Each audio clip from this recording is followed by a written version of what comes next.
Hello friends, माध्यमिक academy 2.0 का स्वागत है। तो आज मैं आपके लिए लेके आई हूँ क्लास 12 में हिंदी का पूरा paper solution half yearly exam में। और इससे पहले मैं पार्ट 1 भी अपलोड कर चुकी हूँ। इनमें से आपको डेफिनेटली क्वेश्चन एग्जाम में ज़रूर मिलेंगे। तो वीडियो स्किप नहीं करना, पूरा देखना। इसमें मैंने फुली एक्सप्लेन किया है पूरी ग्रामर और थ्योरी। तो सबसे पहले स्टार्टिंग में आपको MCQ मिलेंगे। ये 5 मार्क्स के हैं। स्टार्टिंग में देखो कितना है। आवारा मसीहा के लेखक हैं। आपको रचनाएं जितनी याद कर लोगे उतनी अच्छे से ये नंबर आपके कवर हो जाएंगे। जितने भी लेखक हैं इसमें जीवन परिचय उनके जब आप याद करते हो साहित्य परिचय, तो उसमें रचना जरूर याद कर लो। आवारा मसीहा के लेखक कौन है? विष्णु प्रभाकर। ए इज राइट आंसर। सेकंड है हमारा कलम का सिपाही की रचना। ये किस विधा की है? मतलब उपन्यास है, जीवनी है, आत्मकथा है, आलोचना है। तो ये है जीवनी। इसका विष्णु प्रभाकर था। कवि वचन सुधा पत्रिका निम्नलिखित में से संबंधित है। तो ये है भारतेंदु युग से। इन्होंने इसका प्रकाशन किया था काशी से। और द्विवेदी युग की जो पत्रिका है वो किसकी है? वो महावीर प्रसाद द्विवेदी युग की। इनकी पत्रिका है सरस्वती, बहुत फेमस है, पूछी जाती है। द्विवेदी युग में पूछे तो सरस्वती। उसके बाद है पाणिनि कालीन नवभारत नामक पुस्तक के लेखक कौन है? तो ये है हजारी प्रसाद द्विवेदी। मोहन राकेश की है लहरों के राजहंस, पूछी जाती है। और वासुदेव सर अग्रवाल की है राष्ट्र का स्वरूप, जो आगे इसकी व्याख्या भी पूछी जाती है। शेखर एक जीवनी के लेखक हैं। तो ये हैं अज्ञे। तारा सप्तक का प्रकाशन का वर्ष? इसके नेक्स्ट तारा सप्तक का प्रकाशन इन्होंने किया था, अज्ञे नहीं। तो इसके प्रथम तो हुआ था 1943 में, ठीक है, 1943 में। और द्वितीय पूछे तो 1951 में। इसमें आपसे तीसरा पूछा है तो तीसरे की डेट है 1959। प्रथम पूछे तो आप 1943 लगाओगे, द्वितीय पूछे तो 1951 लगाओगे, और तृतीय पूछे तो 1959। क्लियर? नेक्स्ट देखो कामायनी महाकाव्य। ये यहाँ पे कामायनी नहीं, कामिनी महाकाव्य के रचयिता हैं। तो ये है आपके जयशंकर प्रसाद। चिदम्बरा के रचयिता कौन है? सुमित्रानंदन पंत। भक्तिकालीन रचना है। भक्तिकालीन के आपको कभी पता होना चाहिए, सूरदास, ठीक है, सूरदास हुए, तुलसीदास हुए, तो उन्हीं की होगी ये। कुरुक्षेत्र किसकी है? ये तो रामधारी सिंह दिनकर की है, लेखक थे। पल्लव है सुमित्रानंद पंत की। प्रिय प्रवास है अयोध्या सिंह उपाध्याय हरिओद की। और जो विनय पत्रिका है यह तुलसीदास की। तो तुलसीदास एक कवि थे जो राम की भक्ति के बारे में पूरा बताया है। तो विनय पत्रिका हुई भक्तिकालीन की। इसका होगा 4th राइट आंसर। लास्ट है आचार्य केशव दास की रचना है। तो ये रामचंद्र का। रामचरितमानस तुलसीदास की है। पद्मावत किसकी है? मोहम्मद जायसी की है, ठीक है, ये जायसी के पद्मावत। और पारिजात है अयोध्या सिंह उपाध्याय हरिओद की। अभी मैंने आपको इसमें बताया था प्रिय प्रवास, ये भी इन्हीं की है, अयोध्या सिंह उपाध्याय हरिओद की। और पारिजात भी है, पद्मावत जायसी की है। मोहम्मद जायसी बहुत पूछा जाता है। और रामचरितमानस ये आपकी तुलसीदास की है। विनय पत्रिका भी तुलसी की थी। और जो इसमें पूछा गया केशव दास, इनके है रामचंद्र का। उसके बाद आपको ये व्याख्या मिलेगी, दो में से आपको एक करनी पड़ेगी, चॉइस होती है। संदर्भ बताना होता है आपको पाठ का लेखक पहचान के। और ये बोलेगा कि रेखांकित अंश की व्याख्या करो। तो जिस पे ये अंडरलाइन हो रही है यहाँ से लेकर जहाँ तक ये है वहाँ तक आपको हिंदी में अनुवाद इसी को देना होता है, इसी की लैंग्वेज में।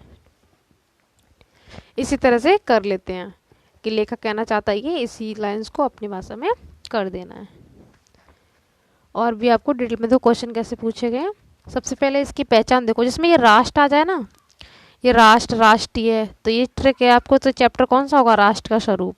फर्स्ट चैप्टर ये आपका 12th क्लास में, राष्ट्र का स्वरूप। इसी से आप पहचान सकते हो कि राष्ट्र का स्वरूप वाला चैप्टर है। और ये किसने लिखा है? लेखक वासुदेव शरण अग्रवाल, जो यहाँ पे ये थे भी। ठीक है, इसके भी यही थे, पारणिकालीन भारत के भी यही थे। तो राष्ट्र का स्वरूप तो ये चैप्टर हो गया, और लेखक मैंने आपको बताई दिए, वासुदेव सरल अग्रवाल। और देख लो इसमें क्वेश्चन कौन कौन से पूछे गए हैं। इसके क्वेश्चन कौन कौन से हैं, एक तो पाठ का नाम और लेखक जो मैंने आपको बता दिया। दूसरा है रेखांकित अंश की व्याख्या करनी है, जहाँ जहाँ पे अंडरलाइन है वो कर लेना। फिर है राष्ट्र निवासी जन किसके समान आगे बढ़ने के लिए अजर अमर है, ये क्वेश्चन आपको इसी में लगेगा, आप रीड करोगे पैसेज को।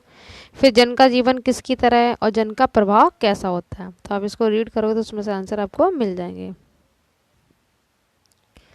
इसका देखो रीड, जन का प्रभाव अनंत होता है, सहस्त्रों वर्षों से भूमि के साथ, मतलब हजारों वर्ष से भूमि के साथ राष्ट्रीय जन ने तादात्म्य प्राप्त किया है। जब तक सूर्य की रश्मियां, रश्मि मतलब किरणों को कहते हैं, नित्य प्रातःकाल भुवन को अमृत से भर देती हैं, तथा राष्ट्रीय जन का जीवन भी तब तक ही अमर बताया इन्होंने। इतिहास में अनेक उतार चढ़ाव पार करने के बाद भी राष्ट्र निवासी जन नहीं उठती लहरों से आगे बढ़ने के लिए अजर अमर है। जन का संतत बाही जीवन नदी के प्रवाह की तरह है। अभी पूछा ना किसके तरह, तो नदी के प्रवाह की तरह है।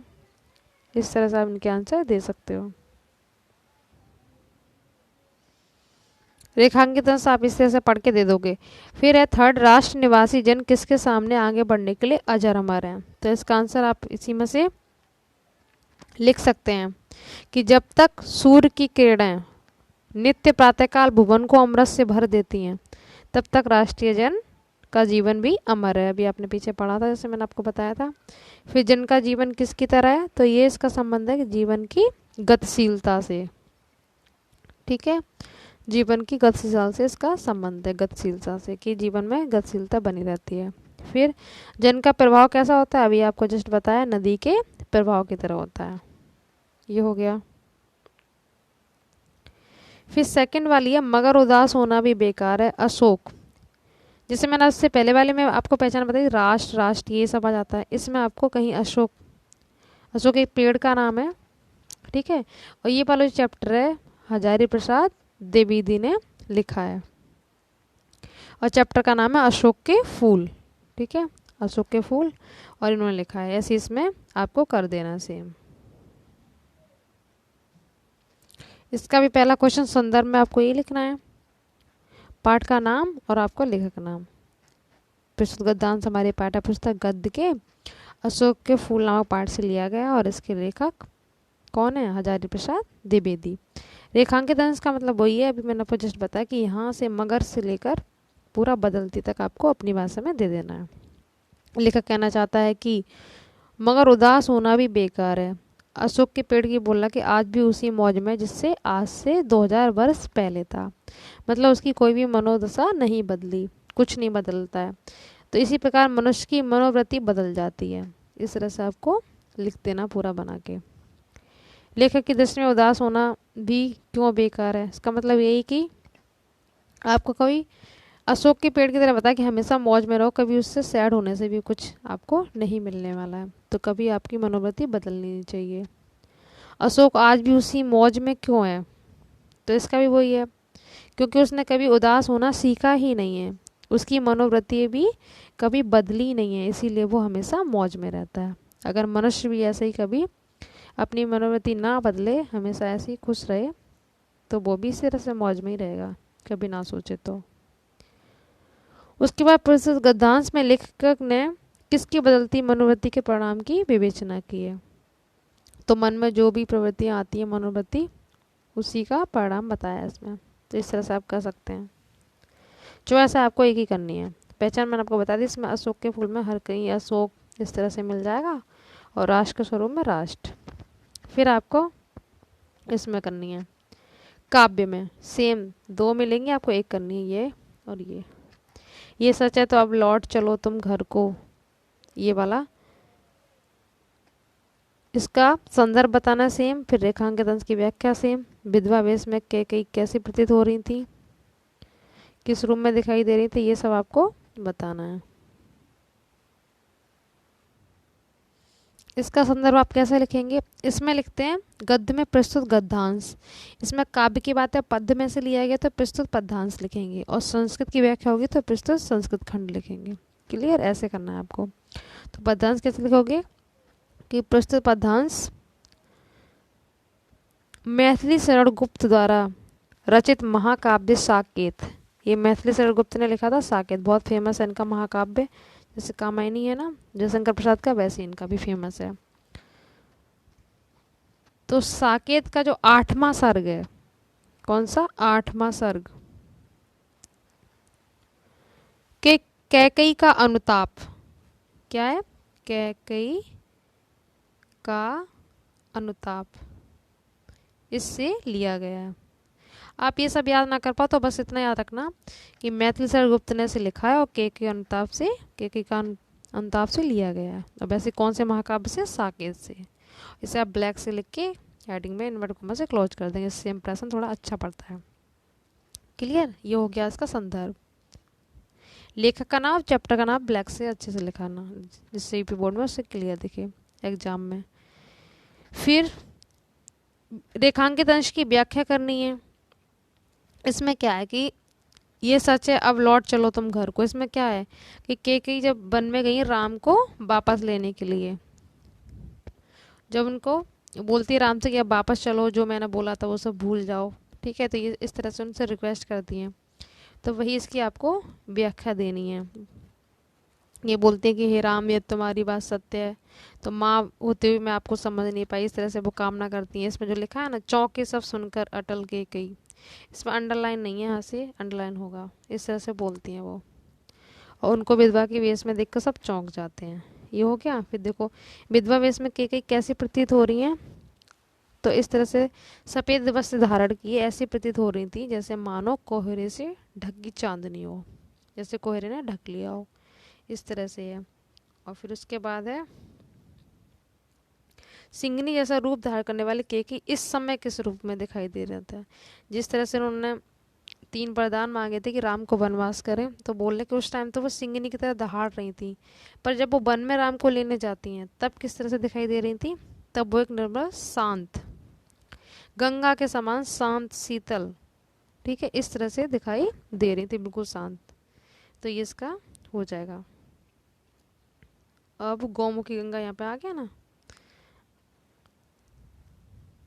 फिर उसके बाद गंगा और चंद्रमा के आपको 2-2 पर्यायवाची पूछ लिए हैं, इसमें यूज हुआ है ना। तो गंगा का भागीरथी, देव नदी, इस तरह से लिख सकते हैं, मंदाकिनी। आप भागीरथी, देव नदी, ये 2 याद अच्छे से याद कर लो। चंद्रमा का शशि, राकेश, ठीक है, मयंक, ये सब। उसके बाद चॉइस में ये है दुख की पिछली रजनी बीत, ये आपको सेम इसके क्वेश्चन देख लेते हैं। ऐसे इसकी भी रेखांकित, यहाँ तक इसकी व्याख्या करनी पड़ेगी और चैप्टर का नाम, और ये आपको पहचानना है बस।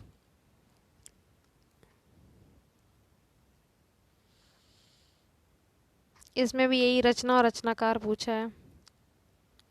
तो इसके कौन है? जयशंकर प्रसाद। और ये किस में से लिया गया? श्रद्धा मनु, इनकी एक रचना थी। कौन है? श्रद्धा मनु। तो रचना तो आप लिखोगे श्रद्धा मनु, और रचनाकार का नाम कौन है? जयशंकर प्रसाद। ये आपको अच्छे से पहचान आनी चाहिए, तभी आपके ये पक्के नंबर होंगे। संदर्भ आपको अच्छे से करना होता है, कभी संदर्भ लिखवाए, कभी इस तरह से पूछ लेगा। रेखांकित अंश आपको वही पढ़ के देना है, ठीक है। नेक्स्ट क्वेश्चन है हमारा, श्रद्धा किसके हताश मन को प्रेरणा दे रही हैं? तो ये दे रही है मनु के हताश मन को, ठीक है, मनु के हताश मन को प्रेरणा दे रही हैं, उन्हें समझाती हैं। तो ये सुख का नवल प्रभात कब उदय होता है? तो मनु को कैसे समझाती है? ये बोलती हैं कि दुख की पिछली काली रात के बीच नया सवेरा होता है। उनको समझाती है कि दुख कितना भी मतलब उसे निकलने के बाद तभी एक अच्छी सुबह आती है, ये समझाती है उनको। तो यही बताया कि सुख का नवल प्रभात कब उदय होता है कि दुख की पिछली काली रात के बीच ही सुख का नया सवेरा विकसित होता है। ये इस तरह से आप देना है। फिर जयशंकर प्रसाद की 2 रचनाएं बतानी है आपको। तो इनकी आंसू है, लहर है, झरना है, बहुत सारी रचनाएं हैं, लहर, झरना, ठीक है। श्रद्धा मनु, इन्हीं की सब रचनाएं हैं। इस तरह से आप कर लेंगे। फिर उसके बाद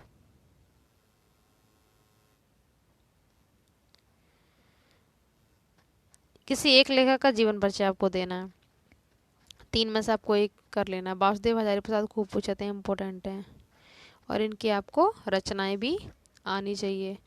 वासुदेव सर अग्रवाल की मैंने आपको बताई भी थी। एक तो इनकी है आपका पृथ्वी पुत्र, ये इनका निबंध है। माता भूमि, ठीक है, ये भी निबंध है, ये रचनाएं हो जाएंगी। हजारी प्रसाद द्विवेदी, इनका कुटुज, ये भी फेमस है, कुटुज हुआ। बाण भट्ट की आत्मकथा एक उपन्यास है, ये सब इनकी रचनाएं हैं, ठीक है, ये आप कर लेंगे। उसके बाद जीवन परिचय फिर इसमें देना है। एक कवि का सुमित्रानंद पंत, मैथिली शरण और रामधारी सिंह दिनकर, इनकी भी रचनाएं। आपको जीवन परिचय लिख के फिर आपको रचनाएं बतानी है। सुमित्रानंद पंत की फेमस है, देखो, कला और बूढ़ा चांद, पल्लव, कला और बूढ़ा चांद, ठीक है, और चिदम्बरा बहुत फेमस है, ज्ञानपीठ पुरस्कार भी मिला था चिदम्बरा के लिए, ये हो गया। फिर आपका रामधारी सिंह दिनकर का कुरुक्षेत्र फेमस है, और रश्मि रथी, ये फेमस है। और मैथिली शरण गुप्त का एक काव्य है भारत भारती, ठीक है, एक साकेत महाकाव्य भी बताया था जिसमें के अमिताभ बाला जिससे लिया गया है। और एक यशोधरा, ये इनकी फेमस कुछ रचनाएं, यशोधरा भी मैथिली शरण गुप्त की है, ठीक है। इस तरह से आप कर लेंगे। जीवन परिचय के बाद 2-2 रचनाएं लिख देनी है। फिर कहानी बहुत इंपॉर्टेंट है। आप बहादुर और लाठी, ये 2 कर लो, इसमें से आपको डेफिनेटली मिल जाएगा। एक पंचलाइट भी आपके सिलेबस में, कोई भी आप 2 कर लो, बहादुर लाठी या पंचलाइट बहादुर, 3 में से ये मिलेंगे आपको। ध्रुव यात्रा, ये 4 हैं, आप 2 कर लेना है आपको, ठीक है, एक जरूर मिल जाएगी, चाहिए करो अथवा में चाहिए करो। फिर ये आपके सिलेबस में मुक्तदूत नहीं है, यहाँ पे ये गलत हो रहा है, यहाँ पे त्यागपति आएगा, ठीक है। मुक्तदूत 10th क्लास में, इंटर में त्यागपति है। और गांधी जी की जगह इसमें कौन से मिलते हैं? नायक बोलेगा तो हर्षवर्धन का करना है, और नायिका बोले तो आपको राजश्री जो उनकी बहन थी, ठीक है, ये करना है। ये आपको डेफिनेट नहीं मिलेंगे, तो हर्षवर्धन कर लो चाहे राजश्री कर लो। और फिर सर्ग याद करोगे तो 5 सर्ग याद करने पड़ेंगे आपको, सर्ग में कोई भी आ सकता है, तो आप 5 सर्ग ना करके हर्षवर्धन और राजश्री दोनों कर लो, आपको एक डेफिनेटली मिल जाएगा एग्जाम में। उसके बाद ये आपकी संस्कृत स्टार्ट होती है। संस्कृत की व्याख्या भी ऐसे ही करनी है, ठीक है, इनकी व्याख्या करनी है, या ये वाली गद्य में कर लो, ये वाली दोनों, या इसमें से एक, इन दोनों में से कोई एक, इन दोनों में से कोई एक, ये करनी होती है। फिर आपकी यहाँ से ग्रामर स्टार्ट हो जाती है। तो इस तरह से आपको इसमें भी करना है, संदर्भ बताना है, चैप्टर का नाम बताना है। इसमें आप देखो संस्कृत साहित्य, इससे पढ़ के आप पता कर सकते हैं कि कौन सा चैप्टर है।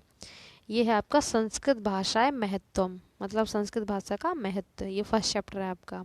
तो संदर्भ आप ऐसे लिखोगे संदर्भ पे कि प्रस्तुत संस्कृत खंड हमारी संस्कृत भाषाएं महत्वम नामक पाठ से लिया गया है, ठीक है, प्रस्तुत संस्कृत खंड के संस्कृत भाषाएं महत्व नामक पाठ से लिया गया है। महत्वम ऐसे इस तरह से लिखना है आपको। और संस्कृत भाषा है, ये इसका चैप्टर का नाम है, संस्कृत भाषा का महत्व। क्लियर, ये आपका संदर्भ हो गया। फिर आपको व्याख्या करनी है पूरी, यहाँ से करते जाओ। रीडिंग आपको रट्टा नहीं मारना है, बस एक बार एक वर्ड पकड़ो और उसी से बनाते जाओ। पहला लिखा संस्कृत साहित्य सरस व्याकरणम सुनिश्चितम, तो संस्कृत का साहित्य, ठीक है, संस्कृत का जो साहित्य सरस व्याकरण, सरस और व्याकरण क्या सुनिश्चित है। तस्य गद्य गद्य, ये वाला लिखा ना, तो इसका मतलब गद्य और पद्य, यानी गद्य और पद्य। तस्य मतलब होता है उसके, ठीक है, तो उसकी गद्य पद्य, चा मतलब होता है और, ठीक है। लालित्य भावबोध, जैसा लिखा है सामर्थ्य, सामर्थ्य शक्ति को कहते हैं, ऐसे सामर्थ्य भी लिख सकते हो। और अनुपम, अनुपम भी लिखा है, अद्वितीय मतलब अनुपम, ठीक है, अद्वितीय अनुपम।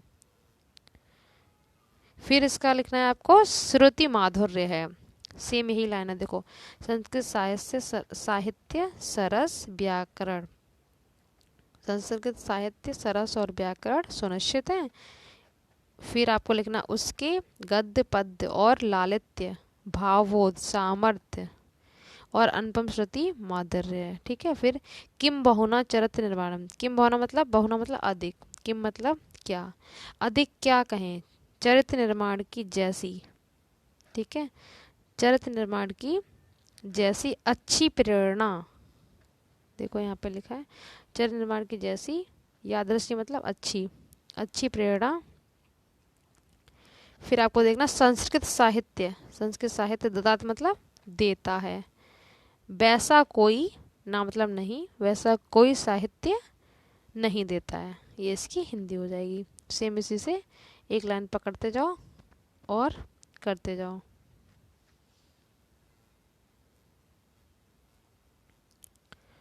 फिर आपको क्या करना है, सेकंड वाला जो अच्छा लगे वो कर लो। इसमें चतुष्पदा मतलब 4 पैरों के सिंह राजा, ये वाला चैप्टर आपका संस्कृत खंड के कौन से जातक का था, ये भी इम्पोर्टेंट है। जातक, ये ता है, ठीक है, जातक कथा नामक पाठ के नृत्य जातकम, क्या, नृत्य जातकम खंड से लिया गया है, ऐसे आपको लिख देना है। फिर इसकी भी हिंदी आपको जैसे मैंने अभी बताई थी वैसे फर्स्ट करते जाओ। अतीत मतलब पुराना व्यतीत जो हो चुका है। व्यतीत प्रथम कल्प में चौपायों ने सिंह को राजा बनाया। ठीक है, किसको, सिंह को राजा बनाया। मत्स्य मछली, मछली ने आनंद मछली को, ठीक है, आनंद मछली को, ये सब राजा की बात चल रही है। और पक्षियों ने शुका मतलब पक्षियों ने किसको बनाया था, हंस को, सुबड़ हंस को राजा बनाया। फिर उसके बाद पुनः तस् मतलब उस, पुनः उस, फिर आपका क्या लिखा, सुबड़ हंस को राजा बनाया। फिर दुहिता बोलते हैं पुत्री को। ठीक है, हंस पोतिका अतीत रूपवती मतलब बहुत सुंदर थी, उस सुबड़ हंस की पुत्री जो थी बहुत ही सुंदर थी। तो उस सुवर्ण हंस ने वर, वर देकर, ये यहाँ पे ऐसे करना है कि वर दिया वह अपनी मनपसंद पति का वरण करे या चुने। ठीक है, तो उस हंसराज की पुत्री थी, बहुत ही सुंदर थी, तो जो हंस था उसने उसे वर दिया था कि वो अपने इच्छा अनुसार वर का वरण करे। बस यहाँ तक इसकी हिंदी करना है जातक कथा में, ये कर लो। इन दोनों में से एक, फिर आपको इन श्लोकों में से एक कर लेना है। आप कोई भी ये 2 चैप्टर स्टार्टिंग ये वाला कर लो, जातक कथा वाला, और ये वाला जो मैंने आपको करवाया था अभी। ठीक है, इन दोनों में से भारतीय संस्कृत महत्व में से ये वाला कर लो। और इस श्लोक में आपको सुभाष रत्नानी वाला चैप्टर इंपॉर्टेंट है, ये सारे इसके श्लोक कर लो। और महामना मालवीय, सुभाष रत्नानी भी कर लोगे तो उसमें से आपको मिल जाएगा। तो देखो ये वाला जो आपका श्लोक आया है, जयंती ते महाभागा जन सेवा परायणा, ये बहुत छोटे से होते हैं, इजी से होते हैं। तो इसका श्लोक कैसे लिखोगे, प्रस्तुत श्लोक हमारी पाठ्य पुस्तक संस्कृत खंड में संकलित। ठीक है, महामना कौन है, इस चैप्टर का नाम है महामना माल बी, ऐसे विसर्ग लगा देंगे यहाँ पे साइड में, 2 विसर्ग आएंगे यहाँ पे। ठीक है, महामना मालवीय, ठीक है, इससे लिया गया है। फिर हिंदी अनुवाद सिंपल है, जयंत ते महाभागा जन सेवा परायणा मतलब जन सेवा में तत्पर रहने वाले महापुरुषों की क्या हो, जय हो, जो जन सेवा के लिए तत्पर रहते हैं और जिनकी यश रूपी शरीर को कहीं भी क्या है कि वृद्धावस्था और मृत्यु का भय नहीं है। ठीक है, ये है इसकी हिंदी। फिर से सुन लो कि जन सेवा में तत्पर रहने वाले महापुरुषों की जय हो, जिनके यश रूपी शरीर को कहीं भी वृद्धावस्था और मृत्यु का भय नहीं होता है या नहीं है। और ये सुखार्तिन वाला चैप्टर है, ये आपका मोस्ट इम्पोर्टेंट है, सुभाष रत्नानी, इसको अच्छे से कर लो सारे इसके। तो ये लिखोगे प्रस्तुत संस्कृत खंड के, किससे लिया गया, सुभाषी, मोस्ट इम्पोर्टेंट चैप्टर से पूछा था बहुत, रत्नानी नामक पाठ से लिया गया है। ठीक है, संस्कृत खंड में संकलित, ये लिख दोगे संदर्भ। फिर इसमें क्या बोला गया है कि सुख चाहने वाले व्यक्ति को विद्या कहाँ, बहुत इजी है ये क्वेश्चन, सुख चाहने वाले विद्यार्थी को विद्या कहाँ, मतलब जो सुख चाहते उसको विद्या कहाँ मिलेगी, और विद्या जो प्राप्त करेगा उसको सुख कहाँ है। सिंपल सी बात है, जो हार्ड वर्क करेगा उसको सुख कहाँ मिलेगा, हार्ड वर्क ही करेंगे तो उसको सुख कहाँ। तो फिर से देखो, सुख चाहने वाले को विद्या कहाँ और विद्या चाहने वाले को सुख कहाँ। फिर नेक्स्ट है कि सुख की इच्छा करने वाले को विद्या त्याग देनी चाहिए। जो सोचता कि हमें सुख मिले तो उसको विद्या त्याग देनी चाहिए। और फिर इसका उल्टा कर दो, ठीक है, और विद्यार्थी को सुख त्याग देना चाहिए। ये हो जाएगा कि सुख की इच्छा करने वाले को विद्या त्याग देनी चाहिए और विद्यार्थी को सुख त्याग देना चाहिए। सिंपल सी बात है कि अगर आप आलस में रहोगे तो आपको विद्या नहीं मिलेगी। थोड़ा हार्ड वर्क करोगे, थोड़ा दुख झेलोगे तो आपको अच्छे से मिल जाएगी। ये इसकी हिंदी है, हार्ड वर्क करने से आपको सफलता मिलती है। ये हो गया। फिर आपकी ग्रामर स्टार्ट होती है, बहुत सिंपल होती है। मुहावरे लोकांक्तियाँ बताना, अपना उल्लू सीधा करना, काम निकालना, घी के दिए जलाना, खुशियाँ मनाना। बाकी प्रयोग आप कर ही लोगे। जब राम अयोध्या से लौट गए तो लोगों ने घी के दिए जलाए। इस तरह से आप बहुत सारे कर सकते हो। लाल पीला, गुस्सा होना, एक अनार 100 बीमार, बहुत कम चीज़ की अधिक मांग होना, इस तरह से आप कर सकते हैं। फिर संधि विच्छेद करना है तो इसका होगा अति प्लस आचार। और संधि का नाम कौन सा होगा, यड़ संधि। अगर पूछे या और वाह आए तो वो आपकी यड़ संधि होती है, ठीक है। और देख लेते हैं, राजश्री का सही विच्छेद है तो ये आपका राज प्लस ऋषि, ठीक है, राजर्षि। नायक का संधि विच्छेद है, देखो ये वाली संधि बहुत पूछी जाती है, अयात संधि कहते हैं इसे। अगर यहाँ पे डंडा हो, इसको समझ लो, डंडा हो तो आपको 2 मात्रा लेनी है, न प्लस अक, ये हो गया नायक। विसर्ग है तो आपको विसर्ग लगा देना है यहाँ पे।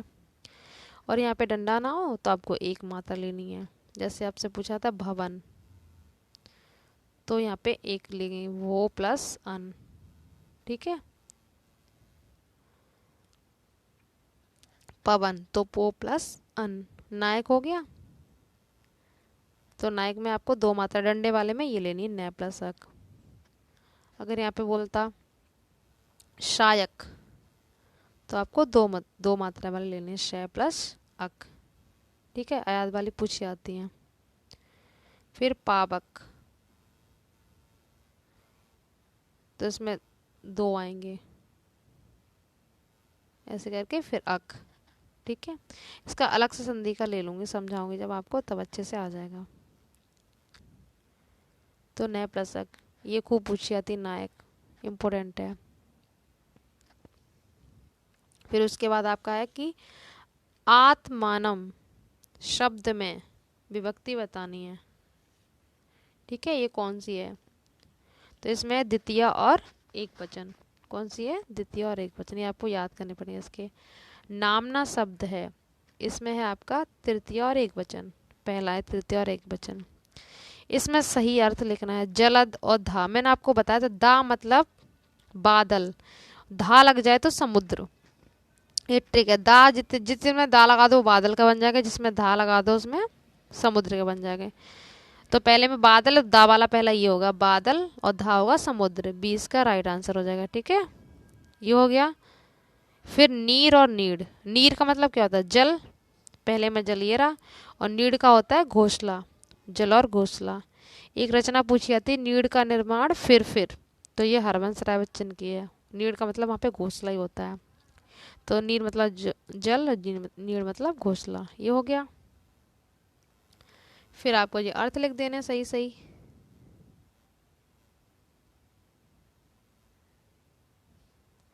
कर, कर मतलब एक से अधिक अर्थ लेने हैं, तो कर किस किस को कहते हैं, एक तो हाथ को कहते हैं कर, एक टैक्स भी होता है कर, टैक्स लगाते हैं, इसके 2 वर्ड हो जाएंगे, ठीक है।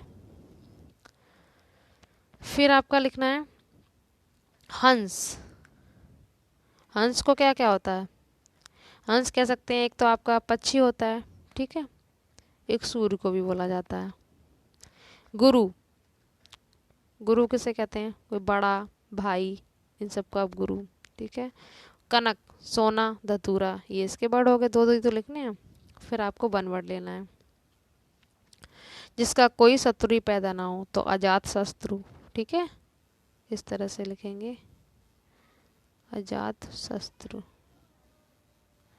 जो कभी ना मरे तो अमर हो गया। उपकार को मानने वाला, ये होता है कृतज्ञ। मानना है तो कृतज्ञ होगा, और ना मानने वाला होता तो कृतज्ञ।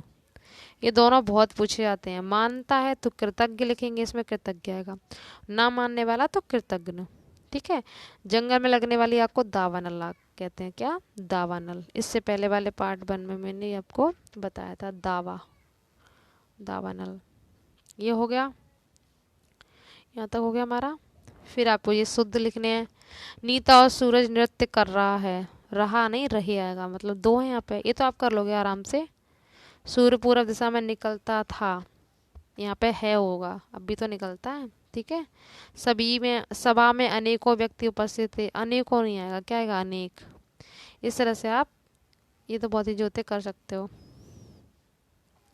फिर हास्य रस और करुण रस, ये तो मैंने आपको 10th में भी बताया था, इससे पहले भी बता चुकी हूँ कि किसी की वेशभूषा, आकृति आदि को देखकर हृदय में अगर जो खुशी का भाव उत्पन्न होता है उसे हास्य रस कहते हैं। इसका सबसे बेस्ट एग्जाम्पल है खीर पकाई जतन से, चरखा दिया चलाए, आया कुत्ता खा गया, तो बैठी ढोल बजाए। ये आप इसे कॉपी पे नोट डाउन कर सकते हैं। करुण रस में क्या होता है? किसी मित्र या सखा के बिछड़ने पर हृदय में जो दुख का भाव उत्पन्न होता है उसे करुण रस कहते हैं। इसका एग्जाम्पल है हे खग हे मृग हे मधुकर श्रेणी, श्रेणी यहाँ पे। ठीक है। हे खग हे मृग हे मधुकर श्रेणी, तुम देखी सीता मृग नैनी। ठीक है। जब राम सीता को ढूंढ रहे होते तब पूछते हैं खग से, पक्षियों से। ठीक है। हिरन से, हे खग हे मृग हे मधुकर श्रेणी, तुम देखी सीता मृग नैनी। ये हो गया। फिर भ्रांतिमान अथवा उत्प्रेक्षा, उत्प्रेक्षा, यमक, रूपक, ये सब लिख लो, इनसे आपको जरूर मिल जाएगा। भ्रांतिमान क्या होता है? संदेह हो जिसमें। उत्प्रेक्षा होता है कि जहाँ उपमेय में उपमान का की संभावना की जाए। ठीक है, वहाँ उत्प्रेक्षा अलंकार होता है। और जहाँ पे बोले कि उपमेय में उपमान का वेद रहित आरोप हो, उसे रूपक अलंकार कहते हैं। रूपक का होता है चरण कमल बंदो हरिराई, ये एग्जाम्पल। और उत्प्रेक्षा का होता है, इसकी पहचान क्या? मानो, वानो, ये वर्ड आते हैं, जनु, मानो। तो चेहरा है मानो झील में हंसता हुआ कमल, मानो वर्ड आ रहा है तो ये आपका उत्प्रेक्षा हो गया। एग्जाम्पल क्या है? चेहरा है मानो झील में हंसता हुआ कमल। फिर आपका सोठा चौपाई, ये बहुत ही जो होते हैं। सोठा दोहा का उल्टा होता है। चौपाई में प्रत्येक चरण में 16 मात्राएं होती हैं। ठीक है। प्रत्येक चरण में, मतलब चौपाई में कितने चरण होते हैं? 4 चरण होते हैं, और प्रत्येक में 16 मात्राएं होती हैं। इस तरह से आप पूरी ग्रामर कर सकते हैं। मैंने जितना आपको बताया इतना पूरा, इसमें से आपको 100% एग्जाम में मिल जाएगा। ठीक है। सोठा में आपको जस्ट जैसे मैंने आपको 10th वाले में करवाया था, बस वही आपको लिख देना है कि इसमें क्या करना होता है। दोहे का उल्टा होता है, और प्रथम और तृतीय में 11-11 मात्रा होती हैं, और दूसरे और चौथे चरण में 13-13। ठीक है। पहले चरण में 11-11, पहले और तीसरे में, पहले और तीसरे में, और दूसरे और चौथे में 13-13। ये होता है सोठा। एग्जाम्पल जो सुमृत करवर बदन, ये वाला आप कर सकते हैं, इजी है बहुत, जो मैंने आपको 10th में भी करवाया था। इस तरह से आपकी पूरी ग्रामर सेम यही इसी तरह से आपको एग्जाम में मिलेगा। फिर आपको ये प्रदूषण के लिए समाधान के लिए पत्र लिखना है, यही कर लो। और ऐसे आपको कोरोना, पॉल्यूशन, साइंस, ठीक है, ये बहुत इंपॉर्टेंट। कोरोना वाला तो पूछा ही पूछाएगा, क्योंकि लास्ट एग्जाम हुए नहीं तो इस बार होंगे, तो आपको कोरोना डेफिनेटली मिल जाएगा। हिंदी इंग्लिश दोनों के लिए इम्पोर्टेंट है, तो आप इस तरह से ऐसे कर सकते हैं। प्रदूषण पे कर लो, खूब पूछा जाता है। बेरोजगारी पे हुआ, साइंस पे, कोरोना पे, तो इस तरह से आपका पूरा पेपर हो गया। तो वीडियो अगर अच्छा लगा तो लाइक शेयर कीजिए, चैनल को सब्सक्राइब कर लीजिए। Thank you so much.